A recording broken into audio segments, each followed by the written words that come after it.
Hello students, अपने previous video के अंदर मैंने आपको बताया था कि थॉर्नडाइक का प्रिंसिपल क्या था, क्यों उसे ट्रायल एंड एरर प्रिंसिपल कहा जाता था और किस तरीके से वो एक्सपेरिमेंट एक भूखी बिल्ली के ऊपर किया गया था। अब आज हम पढ़ते हैं कि थॉर्नडाइक का जो ये प्रिंसिपल था उसके एसेंशियल एलिमेंट्स क्या थे जिसके कारण उसने इस प्रिंसिपल को बनाया। पहला पॉइंट इसमें आता है कि डेफिनेट गोल। जब भी इंसान को कोई चीज़ सीखनी है या जब भी उसे कोई नया काम करना होता है तो उस काम को करने की प्रक्रिया के दौरान उसको बहुत सी चीज़ें सीखनी पड़ती हैं। वो क्या क्या चीज़ें सीख रहा है, उन चीज़ों को सीखने का पर्पस क्या है, वो पर्पस क्या है, उसका गोल। इंसान क्या करना चाहता है, क्या पाना चाहता है, उस चीज़ को ही हम उसका क्या बोलेंगे, गोल। तो जब भी हम किसी गोल को पाने के लिए अपने प्रयास बढ़ाते हैं, लर्निंग उसी समय से क्या हो जाती है, शुरू हो जाती है। यानी कि कार खरीदनी है आपको, कार खरीदनी है, कार खरीदना, कार क्या हो गया, हमारा गोल। अब इस कार को खरीदने के दौरान हमने जो जो प्रोसेसेस की वही आपकी क्या कहलाती है, एलिमेंट्स। नेक्स्ट मोटिवेशन, कि जब एक इंसान के पास उसका एक गोल बन जाता है, डेफिनेट गोल बन जाता है, तो उस गोल के प्रति के अपने प्रयास बढ़ाने लग जाता है। समय के साथ साथ वो प्रयास के साथ साथ उसमें आलस भी आता है, वो उस प्रयास को कम भी कर देता है, छोड़ भी देता है। ऐसे समय पर सबसे ज़्यादा ज़रूरी क्या है, मोटिवेशन। कि इंसान अपने उस गोल के प्रति हमेशा क्या मोटिवेटेड रहना चाहिए, तब जाकर उस गोल को पाने के लिए अपने प्रयास निरंतर करता रहेगा। अब ये मोटिवेशन उसको कहाँ से मिलेगा, ये मोटिवेशन मिलेगा उसको उस ज़रूरत से जिस ज़रूरत के लिए वो इंसान दिन भर काम करता है ताकि उसे उसका गोल मिल सके। यानी मोटिवेशन इंसान को उस नेसेसिटी से आती है जिस ज़रूरत की वजह से उस गोल को पाने के लिए दिन भर काम कर रहा है। यानी मुझे कार खरीदनी है, ये मेरी ज़रूरत है, इसको खरीद लूँगा मैं तो मेरा गोल अचीव हो जाएगा। अब इसके लिए मुझे क्या चाहिए, पैसे। पैसों के लिए मैं क्या करूँगा, नौकरी करूँगा। तो मैं नौकरी करके जो काम कर रहा हूँ, जो पैसे कमा रहा हूँ, अपनी ज़रूरत को पूरा करने के लिए कर रहा हूँ क्योंकि मेरा गोल अचीव होना चाहिए। और इसकी मोटिवेशन क्या है कि मुझे भाई कार चाहिए, मेरा नेसेसिटी क्या है। ऑब्स्टेकल्स, अब आपको क्या लगता है, आप कोई भी काम करते हो पहली बारी में सक्सेसफुल हो जाते हो? नहीं, 10 में से 9 बार नहीं। तो यानी आपको उस काम में करते समय या सक्सेस होने के लिए मुसीबतों से भी सामना करना पड़ेगा। ऑब्स्टेकल्स आएंगे, मतलब ऑब्स्टेकल्स आते ही आते हैं। अब आप अपने उस एम को, अपने उस गोल को कैसे प्राप्त कर सकते हो, जब आप उन ओवरकम कर सको उन ऑब्स्टेकल्स को। जब आपने उन मुसीबतों को ओवरकम कर लिया तब जाकर आप अपने गोल को क्या करते हो, अचीव। अब मुझे कार खरीदनी है, ये मेरी ज़रूरत है, खरीद लेना मेरा गोल है। तो इसे खरीदने में ऑब्स्टिकल क्या है, पैसा। मेरे पास उतना अमाउंट है, मेरे पास उतना अमाउंट नहीं है। तो इस परेशानी को जब मैं ओवरकम करूँगा तभी जाकर मैं मेरे इस गोल को पूरा कर सकता हूँ। तो गोल को पाने के लिए मोटिवेशन के बाद ऑब्स्टेकल्स आते हैं, उनको दूर करते भी रहना ज़रूरी है। Next, responses. अब जब आदमी अपने गोल को अचीव करना चाहता है, उसे मोटिवेशन भी है, ऑब्स्टेकल्स भी आ रहे हैं, तो उन ऑब्स्टेकल्स को दूर करने के लिए वो क्या करेगा, रेस्पॉन्सेस देगा, नई नई सिचुएशन सोचेगा, उसके सोल्यूशन ढूंढेगा। अब जो रेस्पॉन्सेस हैं वो क्या होंगे, कभी कभी यूजलेस, बेतुके रेस्पॉन्सेस भी आते हैं दिमाग में, कभी कभी मीनिंगलेस, ऐसे उठपटांग रेस्पॉन्सेस भी आएंगे जिसका रियलिटी से कोई लेना देना नहीं होता।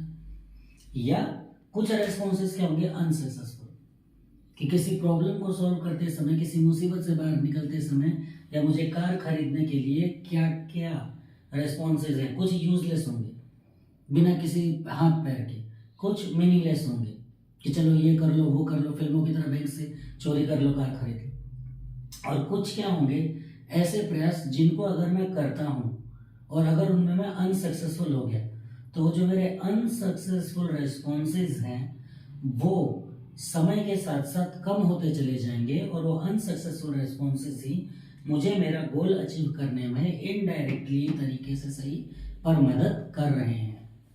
ये इस थ्योरी का मेन पॉइंट है कि जब हम किसी भी गोल को पाने के लिए पूरी मोटिवेशन से ऑब्स्टेकल्स को दूर करते हैं तो उसको दूर करने के लिए हमें कुछ काम करने पड़ते हैं।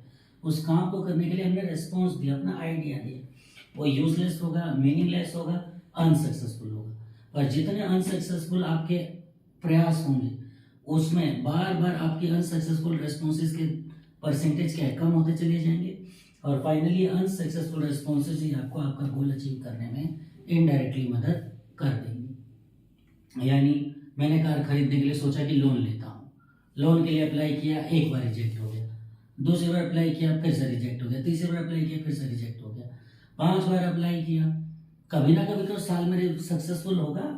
तो यानी ये जो मेरे अनसक्सेसफुल रेस्पॉन्सेज हैं इनकी वजह से मुझे गोल को पाने का एक इनडायरेक्ट मेथड या एक इनडायरेक्ट सोल्यूशन मिलता है। अब सक्सेस कब मिलेगी मुझे, कि मैंने अपना प्रयास किया गोल पाने के लिए, मुझे कार खरीदी, मुझे सक्सेस कब मिलेगी? तो सक्सेस कब मिलती है?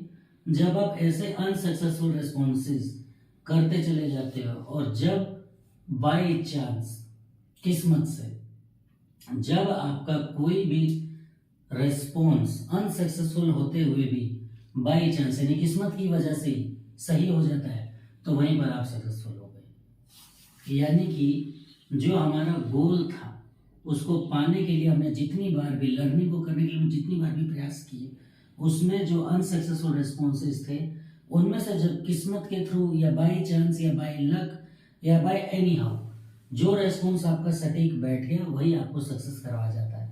यानी मैंने लोन लिया, मैंने किसी दोस्त से पैसे मांगे, मैंने ऑनलाइन लोन के लिए अप्लाई किया, मैंने कुछ गहने गिरवी रखे, पर इनमें से जब कोई भी एक रेस्पॉन्स मेरे इस काम को सक्सेसफुल कर देता है तो वो रेस्पॉन्स क्या है, बाय चांस आया है, उसकी प्रोबेबिलिटी नहीं थी कि वो आएगा ही आएगा। तो इस तरीके से हम अपने गोल को या अपने सक्सेस को पाते हैं।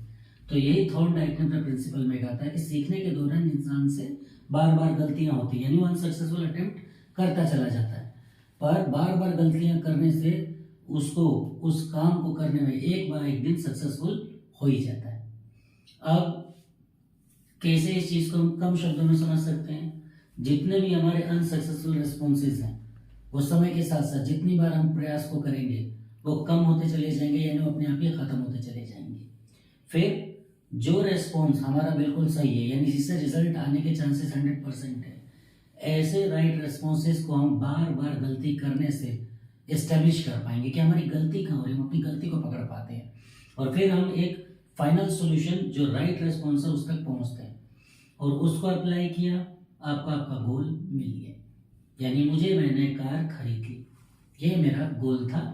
तो इस तरीके से थॉर्नडाइक प्रिंसिपल कार खरीदने में नहीं, किसी सब्जेक्ट को सीखने में, बच्चे को डांस सिखाने में, किसी को मैथ सिखाने में, किसी को म्यूजिक सिखाने में, किसी को कोई भी चीज़ सिखाने में एज इट इज़ अप्लाई हो सकता है जब बच्चे को कोई भी उसका एक गोल पता चल जाए। तो बच्चे को उसका गोल मिल जाए तो ये सारी चीज़ें जब वो करेगा तो उसे पर्टिकुलर गोल के लिए सक्सेस मिलेगी। इसलिए कहा जाता है सक्सेस की कोई एज नहीं होती, इट कम्स, किसी को 20 साल में, किसी को 30 साल में, किसी को 40 साल में। क्यों?